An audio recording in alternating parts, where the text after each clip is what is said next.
നല്ല കടുപ്പത്തിലൊരു ചായയും ചൂടുള്ള ഉള്ളിവടയും ഈ ഒരു കോമ്പിനേഷൻ തരുന്നൊരു സുഖം അതൊന്ന് വേറെ കേട്ടോ. അപ്പം ഇന്ന് നമുക്ക് നല്ല ചായക്കടയിലെ ഉള്ളിവട ഉണ്ടാക്കിയാലോ? വാ, നമുക്ക് എങ്ങനെ ഉണ്ടാക്കണമെന്ന് നോക്കാം. എന്നും ഒരുപോലെ ഉണ്ടാക്കാതെ ഇന്നിതുപോലെ ഒന്ന് ഉണ്ടാക്കി നോക്കിട്ടോ. അപ്പോൾ അത് ഞാനിവിടെ 4 വലിയ ഉള്ളി ഇതുപോലെ നീളത്തിൽ ഇങ്ങനെ ഒരേപോലെ കട്ട് ചെയ്തെടുത്തിട്ടുണ്ട്. നിങ്ങളടുത്ത് സ്ലൈസർ ഉണ്ടെന്നുണ്ടെങ്കിൽ അതിൽ കട്ട് ചെയ്താൽ മതിയാവും കേട്ടോ. എന്നിട്ട് അതിലേക്ക് കുറച്ച് പാകത്തിനുള്ള ഉപ്പിട്ടിട്ട് നന്നായിട്ട് കൈ വെച്ചിട്ട് ഇതുപോലെ ഇങ്ങനെ കുഴച്ചെടുക്കുക. അതായത് അതിൻ്റെ ആ ഒരു ഉള്ളി നമ്മൾ കട്ട് ചെയ്യുമ്പോൾ കൂടിയിട്ടല്ലേ നിൽക്കുക, അതിൻ്റെ ഓരോ അല്ലികൾ കിട്ടാൻ വേണ്ടിയിട്ടാണ് അങ്ങനെ ചെയ്യുന്നത്. ഇനി നമുക്ക് കുറച്ച് സമയം റെസ്റ്റ് ചെയ്യാനായിട്ട് വെക്കാം. ഒരു 10 മിനിറ്റ് മതിയാകും കേട്ടോ.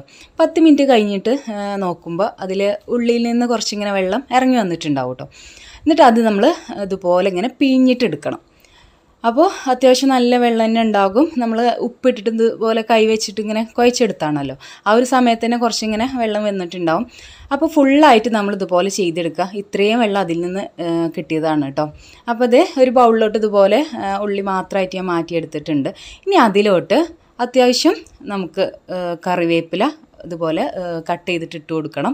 പിന്നെ 2 പച്ചമുളക്, പിന്നെ ഇഞ്ചി അത്യാവശ്യത്തിന്, പിന്നെ ചെറിയ ജീരകത്തിൻ്റെ പൊടിയും കൂടെയാണ് ഞാനിതിലേക്ക് ആഡ് ചെയ്യുന്നത്. അപ്പോൾ അതും കൂടെ ഇട്ട് കൊടുക്കുക കേട്ടോ.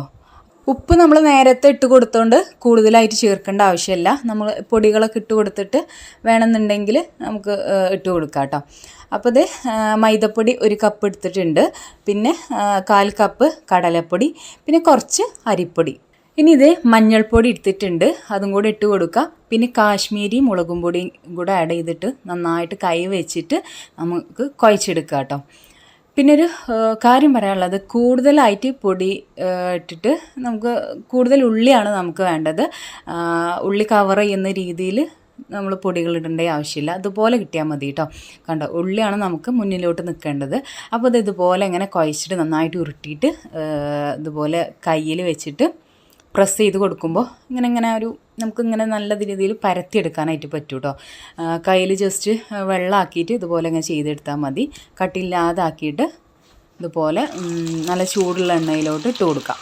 ഇട്ടിട്ട് നമ്മൾ ഉള്ളിവട അങ്ങോട്ടും തിരിച്ചു മറിച്ചൊക്കെ ഇട്ടിട്ട് ഇങ്ങനെ മുരിപ്പിച്ചെടുക്കാം, അതായത് ഫ്രൈ ചെയ്തെടുക്കാം.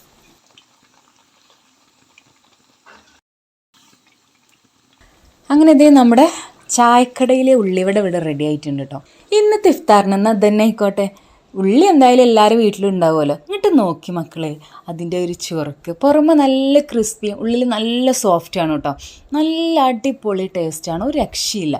നമ്മൾ അസൽ ചായക്കടയിലെ ഉള്ളിവട എന്തായാലും നിങ്ങൾ ട്രൈ ചെയ്യാം കേട്ടോ. അങ്ങോട്ട് നോക്കി എന്തൊരു ഭംഗിയാണ്. അപ്പോൾ ഒന്നും നോക്കണ്ട, സേവ് ആക്കിക്കോ, ട്രൈ ആക്കിക്കോ. അത് മാത്രമല്ല, നിങ്ങൾക്ക് ഈ വീഡിയോ ഇഷ്ടപ്പെട്ടാൽ എന്നെ ഫോളോ ചെയ്യാനും കൂടെ മറക്കല്ലേ കേട്ടോ. എന്താണെന്നറിയില്ല, വീഡിയോ എടുത്തിട്ടും മതിയാകുന്നില്ല. അപ്പോൾ ഇനി ഇതിനെ പറ്റി വർണ്ണിക്കേണ്ട ആവശ്യമില്ലല്ലോ. അപ്പോൾ ഓക്കെ, ടാറ്റ, ബൈ ബൈ.